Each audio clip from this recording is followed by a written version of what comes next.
Okay, viewers, this is Dr. James VONDUTCH speaking, and it's Friday, the 30th of January 2026. And in my previous video, I was at the Coventry Transport Museum talking about poverty and with reference to some articles on RT Business News, for instance, and also vouching for my own poverty, relating and confirming those reports as being true. And particularly for me in Coventry area of West Midlands, England, UK. And the level of poverty is definitely there, very low.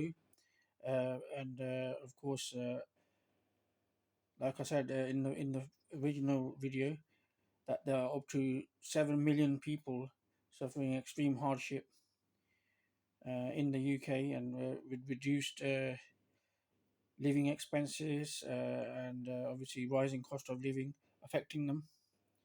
And I mentioned my personal case, obviously the tragedy that I don't even have a council house anymore, a 3 bedroom council house, which had in fact 7 rooms altogether, including the kitchen and bathroom, and two front and rear gardens, and also parking on the front road as well.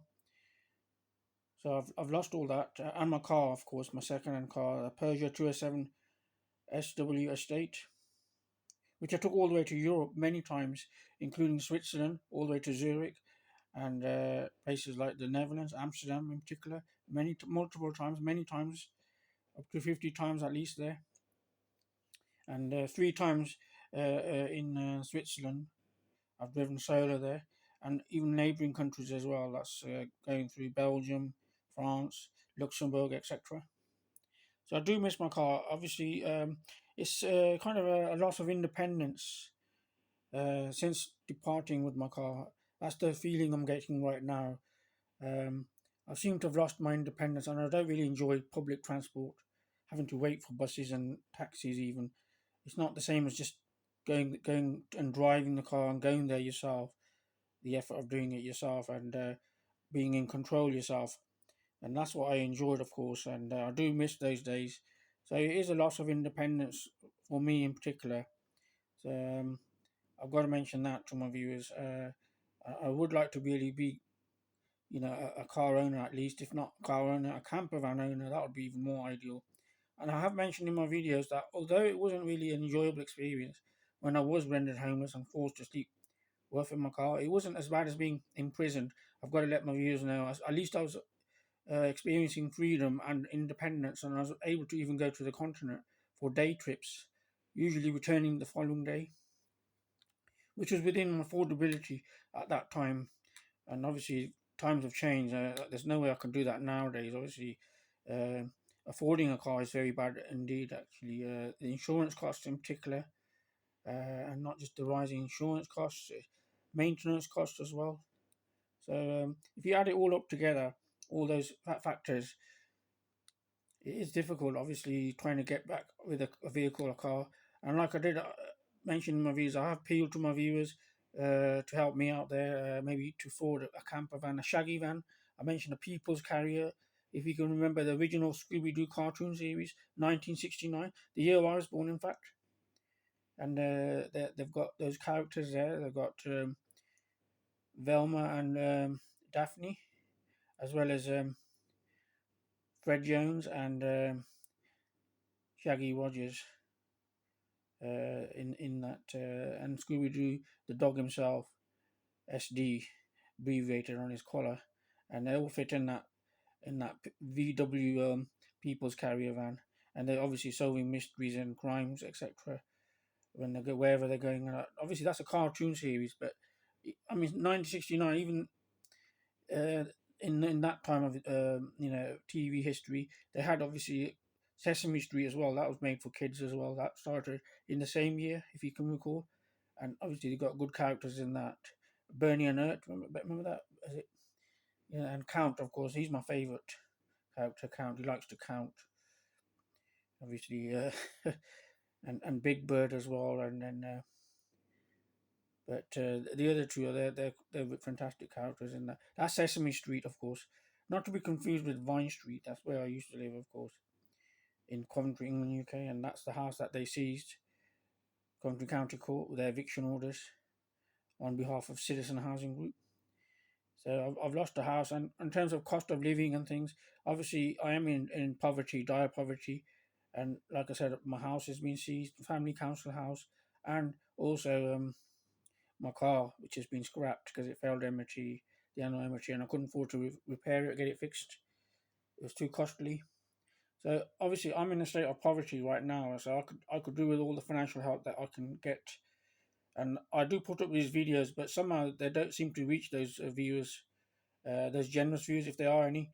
And I don't seem to think they are. I mean, they must be all in the same boat as me, suffering hardship like me, maybe in similar situation as myself, destitute, and maybe facing homelessness or living in one bedroom or something, not in their own place. Maybe they're worse as me. Maybe they don't even own transport, and maybe they're using public transport as well.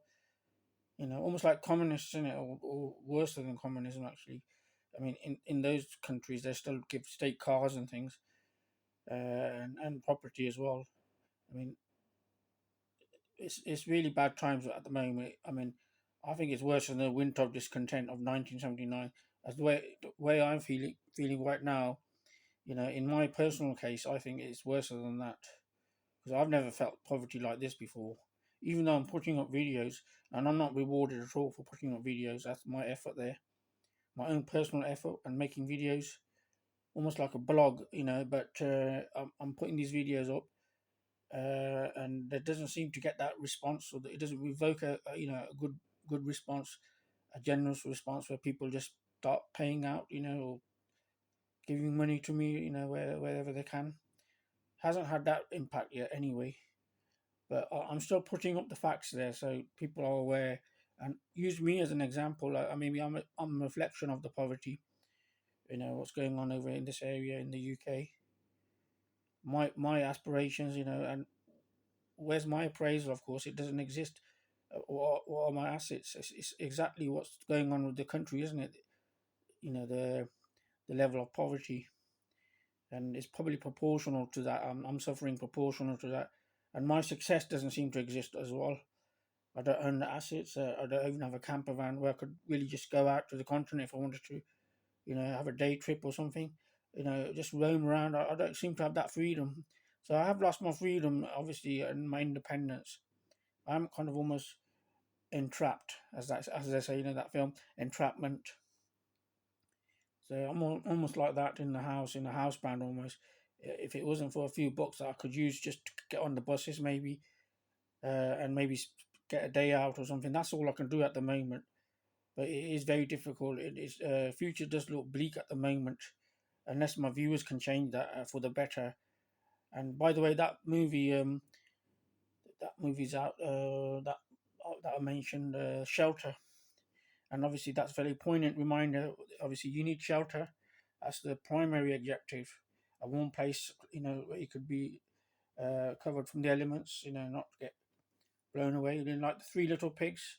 Obviously, if your house gets blown away, if it's a car or something, or a wooden house, you need a proper brick house or something, where you could get shelter or something, and recover from the elements, the cold weather, for instance. And then there's food and clothing as well. So those parts are also very important. Those are probably sequel films, I think. Food and clothing. If there's a new movie that's made after this one that's released on the 30th of January 2026.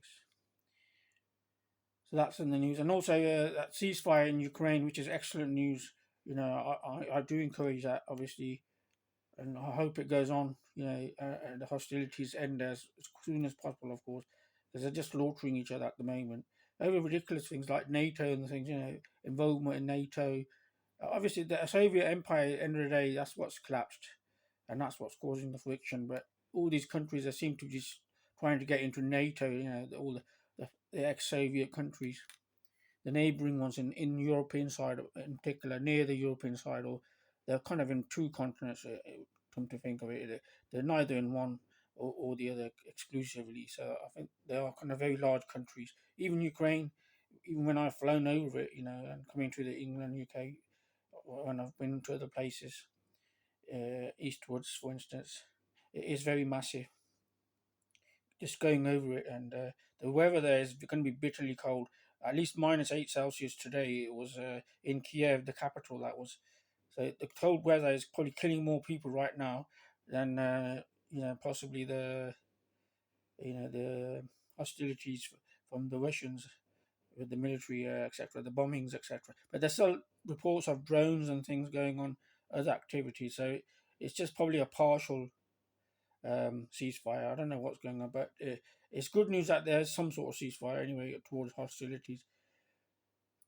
The conflict there, obviously, and it's going on, and it's obviously political, and all these countries that are broken up from the massive Soviet Union at the time, the Soviet Empire, and so Union of Soviet Socialist Republic. That's what it was. And they used to have the Iron Curtain. Remember, the East and West. And then it started in 1989 with Germany being reunified, East and West reunifying. Remember, and then 1990s, the other countries splitting away as well. And that's it really. That's what's going on. And in the West, there's not much hope. I'm in the West, in the UK, West Midlands, England. What hope is there for me? I don't even own a car. I'm I'm probably better off a communist, isn't it? At least you'd get a state car and a house, maybe. Even football players that they earn obviously massive amounts of money, but they're a very exception, ain't they? There's only a few small portion of them, and even if you went to Warwick University, if you're a graduate from there, it makes no difference, And on my income scale, it's really pathetic.